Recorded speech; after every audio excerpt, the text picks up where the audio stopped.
नमस्कार। आज हम शब्द दोष के अंतर्गत श्रुति कटुत्व दोष के बारे में जानेंगे। श्रुति कटुत्व दोष किसे कहते हैं?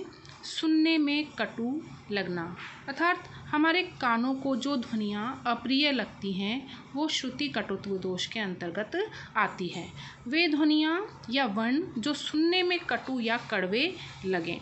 देखो, यदि काव्य में कोमल भाव वाली पंक्तियाँ हों और बीच में कानों को अप्रिय लगने वाली ध्वनियाँ या वर्ण आ जाए तो काव्य का आनंद कम हो जाए, तो वहाँ पर श्रुति कटुत्व दोष होता है।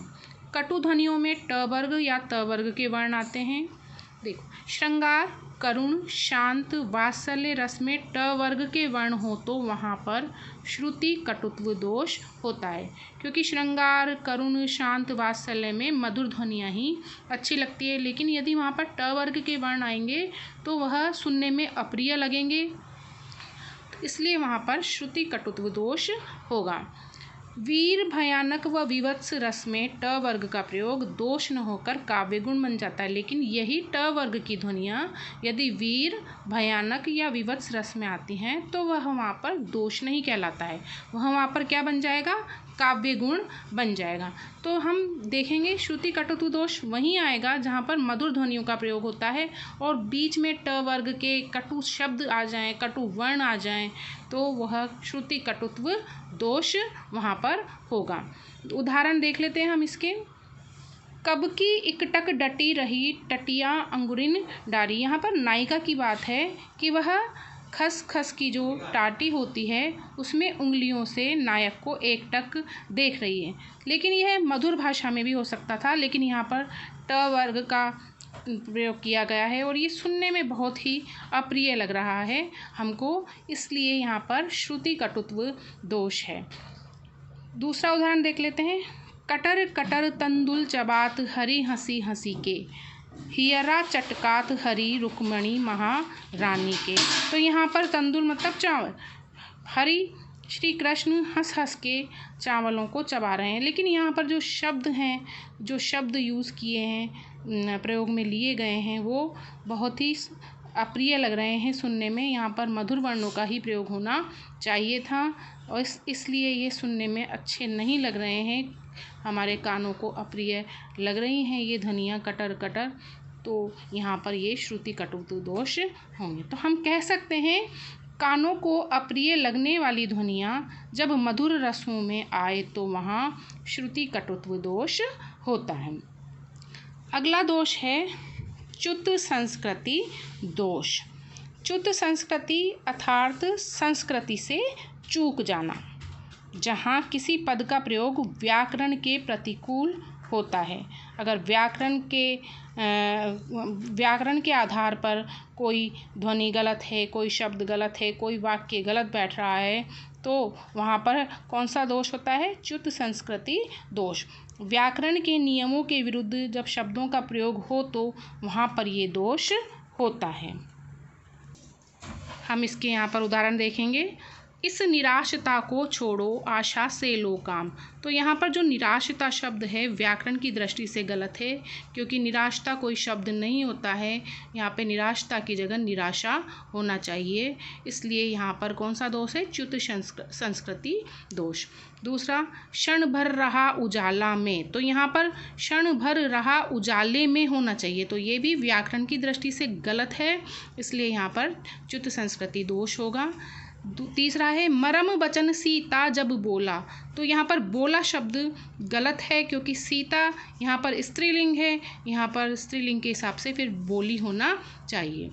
तो ये च्युत संस्कृति दोष के उदाहरण थे जो व्याकरण की दृष्टि से इनमें शब्द गलत आ रहे थे। तीसरा दोष है हमारा ग्राम्यत्व दोष। जब काव्य में ग्रामीण शब्दों का अधिक प्रयोग हो तो वहाँ ग्राम्यत्व दोष होता है। ग्रामीण शब्दों का प्रयोग होते ही कौन सा दोष हो जाएगा? ग्राम्यत्व दोष। साहित्यिक रचना हो और उसमें बोलचाल के ग्रामीण शब्दों का प्रयोग हो तो उक्त दोष होता है। तो ग्रामीण शब्दों का जब साहित्यिक रचना में प्रयोग होगा तो वहाँ पर ग्राम्यत्व दोष होगा। हम इसके उदाहरण देख लेते हैं। मूंड पर मुकुट धरे सोहत गोपाल है।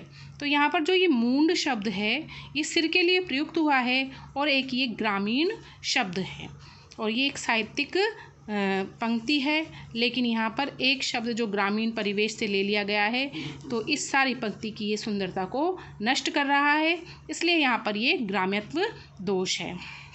दूसरा, खोपरी पे परती पनहिया ब्रज नारिन की। तो यहाँ पर खोपरी, पनहिया, ये खोपरी सिर के लिए लिया गया है, पनहिया अपने पैरों के चप्पल के लिए लिया गया है। तो ये दोनों शब्द ग्रामीण परिवेश के शब्द हैं जो काव्य के सौंदर्य को कम कर रहे हैं, तो यहाँ पर ये ग्राम्यत्व दोष है। अब है अश्लीलत्व दोष। अश्लीलत्व दोष जब कविता में अभद्र, असाहित्यिक, लज्जाजनक शब्दों का प्रयोग हो तो कविता में भद्दापन उत्पन्न हो जाता है और उससे पढ़ने या सुनने से घृणा का भाव उत्पन्न होता है। घृणा का भाव उत्पन्न होगा क्योंकि कैसे शब्द होंगे वहाँ पर? अभद्र, जो अच्छे नहीं होंगे, असाहित्यिक, लज्जाजनक, जिनको सुनते या पढ़ते हुए हमें लज्जा आए, तो वहाँ पर अश्लीलत्व दोष होगा।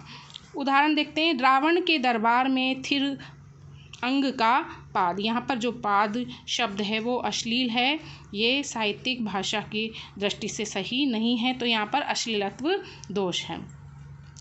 दस्त से खाना खिलाया मैंने अपने यार को। तो ये भी अश्लीलत्व दोष से पूर्ण है ये वाली पंक्ति, क्योंकि यहाँ हम इसको पढ़कर सुनकर अभद्रता सूचक लगते हैं हमें ये शब्द, इसलिए ये अश्लीलत्व दोष है। अब शब्द दोष का है क्लिष्टत्व दोष। क्लिष्ट मतलब होता है कठिन, जहाँ शब्द के अर्थ को आसानी से न समझा जा सके।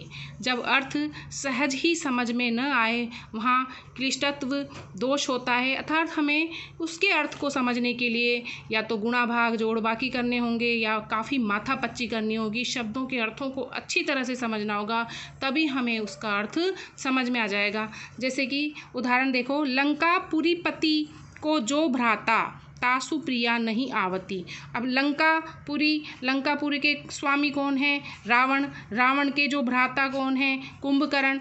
और उस कुंभकर्ण को क्या प्रिया है? नींद। तो वो नहीं आ रही है। तो यहाँ पर किसी को नींद नहीं आ रही है, लेकिन उसको क्लिष्ट बना दिया गया है, लंकापुरी पति को जो भ्राता तासु प्रिया नहीं आवती। अब देखो, नखत वेद ग्रह जोरी अर्ध करी को हम खात। यहाँ पर गोपियाँ कह रही हैं कि नक्षत्र कितने होते हैं? 27, वेद कितने होते हैं? 4, ग्रह कितने होते हैं? 9, इनको जोड़ो तो कितना आएगा? 40। फिर उसको क्या करो? अर्ध करी, उनको आधा करो, 40 का आधा होता है 20, तो वो हम खाएंगे। तो 20 का मतलब विष, तो उनको विष खाने की बात कह रही हैं, लेकिन उसको पूरा क्लिष्ट बना दिया गया है और हमें इसको समझने के लिए बहुत ही ज़्यादा माथापच्ची करनी होगी, तो यहाँ पर क्लिष्टत्व दोष है। हेम सुता पति वाहन प्रिय तुम इसमें रति न हो। यहाँ पर मूर्ख व्यक्ति के लिए कहा गया है। हेम मतलब हिमालय, सुता हिमालय की पुत्री पार्वती, पार्वती के पति शिवजी, शिवजी के वाहन बेल। तो यहाँ पर बेल को मूर्ख के समान बताया गया है, तो ये यहाँ पर क्लिष्टत्व दोष है। धन्यवाद।